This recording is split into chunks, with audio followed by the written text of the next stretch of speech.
Hello and welcome to Mining Review Africa. And my guest today is Inga Petersen, Executive Director of the Global Battery Alliance. Inga, thank you very much for joining us today. Thank you. It's a pleasure to be with you. Okay.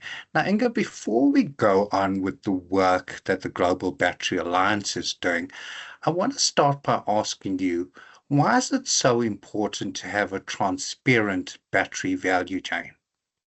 Mhm. So maybe to take one step back, batteries are really an essential enabler for our green energy transition targets. They are the key enabler to decarbonize mobility and the power sector by electrifying transport and adding stationary storage for renewable energy infrastructure, for example, or data centers, you name it. So we do need this industry to grow rapidly, and we've experienced exponential growth of this industry over the past decade. And we're likely to see even more, and we need to see more. But of course, with that, there's inevitable impacts along the value chain. That starts with, especially in the context of today's conversation, the mining sector. Yeah. So we need an awful lot of nickel, graphite, lithium, cobalt, and other critical minerals to be able to feed those gigafactories that are manufacturing the batteries. But having such a complex global value chain that really spans multiple jurisdictions and many companies as well involved, from the first critical minerals being produced to having an actual final product in an EV. So how do we create transparency over any of these potential risks and impacts so that we can also then create accountability for those impacts and manage any risks that are associated? Because it's not really just the responsibility of the mining industry, and it's not just the responsibility of automotive OEMs.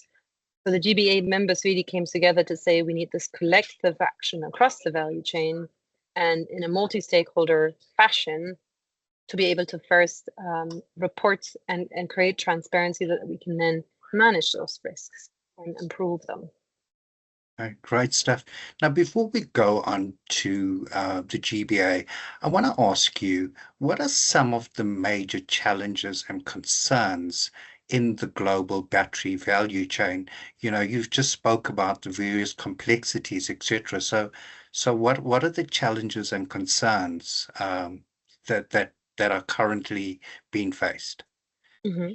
So we actually did a mapping with our members. We are now the largest multi-stakeholder partnership in the energy storage space, and we represent over 150 members, both from industry and also NGOs, civil society, academia, and international organizations. And we have mapped those risks. And our long list is actually 22 distinct issues. And this includes, of course, the big ticket items like the battery carbon footprint, because battery production is carbon intense. So how can we ensure that we lower that battery carbon footprint in the production phase to have a net positive contribution over the life cycle of a battery and really have it compare even more favorably to internal combustion engines, for example.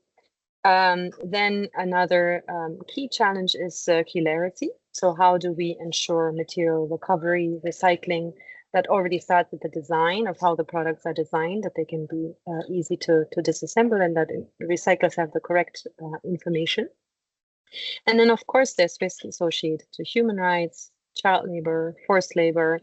There's environmental impacts, including, on biodiversity, deforestation, water use, pollution. So almost, the typical selection of issues that we have with any heavy industry.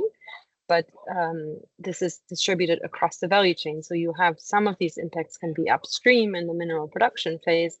But if you are building large recycling facilities or manufacturing plants, you will have some of the same risks that you need to manage and implement due diligence policies for. Great stuff. Now let's talk about the Global Battery Alliance. When was it formed and what are its objectives? So the GBA was initially formed as an initiative of the World Economic Forum, which is in itself the International Institution for Public-Private Collaboration. And this is back in 2016, 2017, when batteries were not on everybody's agenda. It was still very much a fringe industry.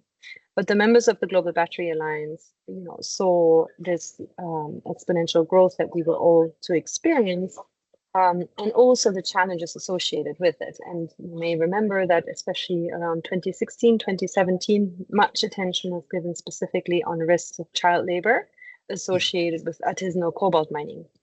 So this was one of these trigger issues that led to the formation or led to the gathering of automotive companies, mining companies, cell manufacturers, organizations like UNICEF, the World Bank, Industrial Global Labor Union, and others to say, how do we, these issues are extremely complex to resolve. They cannot be resolved by a single stakeholder group alone, but we need this collective response and this collective action across the value chain. So we had an initial handful of members, maybe 19 founding members, with the triple objective to scale a sustainable, responsible, and circular battery value chain, and guided by 10 guiding principles as well, that specifically identify, how do we scale this industry, but also meet sustainable development goals, and not just the green transition or Paris climate targets. And from that, yes, we have grown to over 150 members today.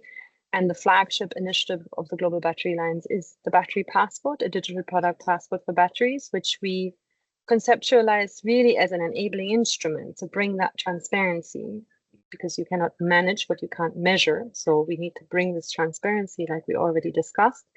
And then we need this collective action to address it. And the digital product passport for batteries is one of these instruments to allow us to do that.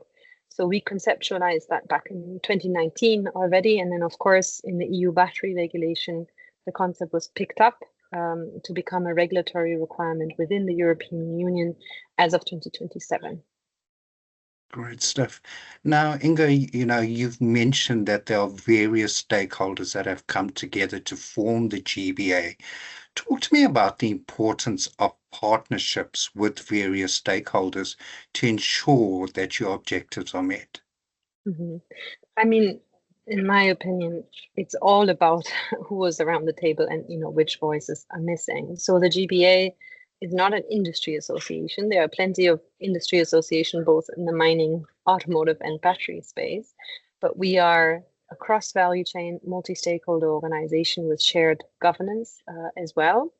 And this is key because if we want to benchmark what a sustainable battery looks like, we first need to build consensus of different stakeholder perceptions on what is good sustainability performance actually.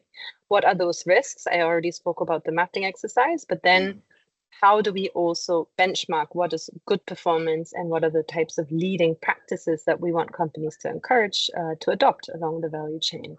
So we work in multi-stakeholder working groups to come up with these metrics. And we're actually about to publish on September 25th the GBA battery benchmarks, which are the result of that work, which is carried on over many years now, actually, to define exactly what are the salient risks and how do we benchmark performance. So that was built in partnership with existing voluntary standards, including in the mining sector, because we don't want to reinvent the wheel. But what we do want is to achieve comparability of battery products. So inevitably, we will interact with different regulatory requirements, with different voluntary standards. But how do you turn that into actionable information at the product level that can then guide end consumer purchasing decisions, procurement decisions, and investor decisions when they're looking at the battery industry? So on the back of the digital product passport, the GBA is actually looking to issue sustainability certification for battery products, like, from the forestry sector or cocoa or cotton, for instance, but obviously with a higher level of complexity because we have these multiple input materials across global value chains. Great stuff.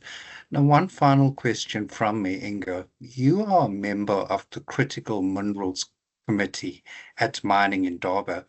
Tell me, why is this event so important to the Global Battery Alliance? So I think for two reasons. One, of course, as a mineral producing continent, Africa is one of the central players for the battery industry as one of the key producing continents, or many of the key mineral producing countries are on the continent, and there's huge opportunities associated with that growth. So for me as a participant, I'm also looking at what are the new trends, what are the trends in terms of policy making as well. But then I think what we can bring to the event is a little bit the perspective of one of the key consumer industries. So the battery industry is one of the key demand centers for these critical minerals. So especially when it comes to some of the regulatory requirements and due diligence, at the moment, these are defined almost exclusively by the downstream, by the sort of end product market. But if we're looking at truly sustainable products, what does this actually mean for mineral producing countries? And then suddenly, of course, human rights due diligence remains important. Other dimensions remain important, but so does, contributions to local economic development, responsible engagement with the artisanal sector. These dimensions suddenly become much more important. So for us, it's important to have that view that really spans, the entire production and manufacturing process, starting with the upstream. And that's why, I'm always very, very happy to go. And I think that the voices of the mineral producing countries need to be strengthened in alliances such as ours, but also in general in that conversation. And that is one of the missions that we have on our banners. So the government of Zambia, for example, has joined the Global Battery Alliance last year to exactly do that, to bring their own priorities into, this exercise of mapping sustainability and sustainable performance, but also of understanding what are the expectations downstream and how do they use that to differentiate themselves, in a competitive landscape. And then I think the other point, what I find very fascinating is also the conversations around how do you create more beneficiation and value chain development in Africa on the continent. I think especially in South Africa, battery industry has potential, but it's also hugely complex. So I'm always keen to see how this evolves from one Indaba to the next, the maturity of that conversation as well. Great stuff. Well, Inga Petersen, Executive Director of the Global Battery Alliance, firstly, thank you for sharing your insights today, and also thank you for ensuring that there is a transparent and an equal battery value chain on a global scale. So well done to your organization for the work that it is doing. Thank you so much, Chira. We're not done yet. We're looking at having the certification on the market in 2027. But now, following the publication of the benchmarks, we're going to launch a new round of operational trials. And anybody who's interested in participating in that should absolutely reach out to us to find out more. Okay, and how can they reach out to you, Inga? If you just contact secretariat@globalbattery.org, we'll be very happy to schedule a follow-up conversation. Thank you for Great. allowing me this little plug at the end. No, you're welcome. And I look forward to meeting you in person at Mining Indaba 2026. And thank you so much, Shira. Have a great rest of the day. Great stuff.